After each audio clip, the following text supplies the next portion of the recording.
ఆ రోజు మేము ఆయుష్మాన్ భారత్ తీసుకొచ్చినాం. ఆ రోజు బాగా భేషజాలకు పోయి ఉన్నప్పుడు కేసీఆర్ గారు మోదీ పెట్టేది ఏందా నేను పెట్టను అన్నాను. ఏమైంది నష్టం? తెలంగాణ ప్రజలకు నష్టం జరిగింది. తర్వాత కరోనా సమయంలో ఈ ఆయుష్మాన్ భారత్ కూడా కవర్ అవుతుందంటే అప్పుడు చచ్చినట్టు డబ్బులు లేవు, ఇవ్వడం లేవు అని అప్పుడు ఆయుష్మాన్ భారత్ సరే తెలంగాణ కూడా అమలు పరుస్తుందని చెప్పారు. ఇప్పుడు మళ్ళీ పరచట్లేదు. ఆరోగ్యశ్రీ బాగుందన్నారు, ఆరోగ్యశ్రీకు బకాయిలు ఇవ్వలేకపోతున్నారు. ఆయుష్మాన్ భారత్ ఇక్కడ వీళ్ళు చేయట్లేదు. కిసాన్ సంబంధించినటువంటి కిసాన్ క్రెడిట్ కార్డు అయితే, కిసాన్ ఫసల్ బీమా యోజన అయితే తెలంగాణలో ఇక్కడ ఎక్కడ అమలు పరచట్లేదు. మీరు కేంద్ర ప్రభుత్వం తీసుకొచ్చిన పథకాలు దేశవ్యాప్తంగా ప్రజలకు, పేద ప్రజలకు మంచి జరగడం తీసుకొస్తున్నాం.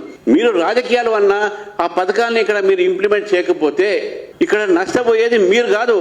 మీరేదో అనుకోవచ్చు బీజేపీకి నష్టం చేస్తాం, మోదీ గారికి నష్టం చేస్తాం, మాకు నష్టం చేస్తే మాకు బాధ లేదు. కానీ మీ వల్ల తెలంగాణలో పేద ప్రజలు నష్టపోతా ఉన్నారు.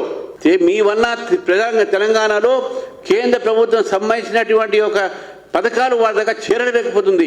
కాబట్టి ఈరోజు భారతీయ జనతా పార్టీ రాష్ట్ర ప్రజలను కోరుతా ఉన్నాం, మీకు వికసిత భారత్ సంబంధించినటువంటి ఒక స్వప్నం ఉందో దానికి అనుగుణంగా ఈ యొక్క చట్టాన్ని తీసుకురావడం జరిగింది. ప్రజల్ని మేము కోరుతా ఉన్నాం. కాంగ్రెస్ పార్టీ సంబంధించినటువంటి ఒక ఇవన్నీ కూడా ఎవరు కూడా నమ్మకండే.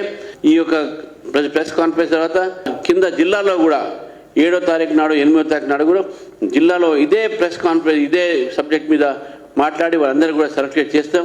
దీని మీద సంబంధించినటువంటి సర్క్యులేషన్ కూడా మేము ప్రజలకు అదేవిధంగా కార్యకర్త కూడా ఇస్తాం. దయచేసి మీ అందరిని కోరుతా ఉన్నాను, వికసిత్ భారత్ బీబీజీ రామ్జీ సంబంధించినటువంటి ఒక ఈ పథకం ఉందో దానికి పూర్తిగా మీరు కూడా మీ ద్వారా మద్దతు గలపాలని, వికసిత్ భారత్ రోజ్గార్ అవర్ ఆజీవిక మిషన్ గ్రామీణ్ అంటే రూరల్ సైడ్ ఇది రామరాజ్యం రావాలనుకుంటున్నాం. గాంధీ గారి కలలు కన్నారు. ఆ గాంధీ గారి కలలు కనే రామరాజ్యం రాముడి పేరు దీంట్లో ఉన్నది. అంతేగాని ఇది ఏదో మతంతో ఉన్నది ఏదో పని కాదు. కాంగ్రెస్ పార్టీ ప్రభుత్వాన్ని కోరుతున్నాను, ఈ పథకాన్ని ప్రజల దాకా వచ్చే ప్రయత్నం చేయండి. మీరు ప్రజల దాకా ఈ పథకాన్ని తీసుకోకపోతే తెలంగాణ ప్రజలకు మీరు ద్రోహం చేసినట్టు అవుతుందని చెప్పేసి కూడా నేను రేవంత్ రెడ్డి గారికి వారి సర్కార్కి చెప్తా ఉన్నాను.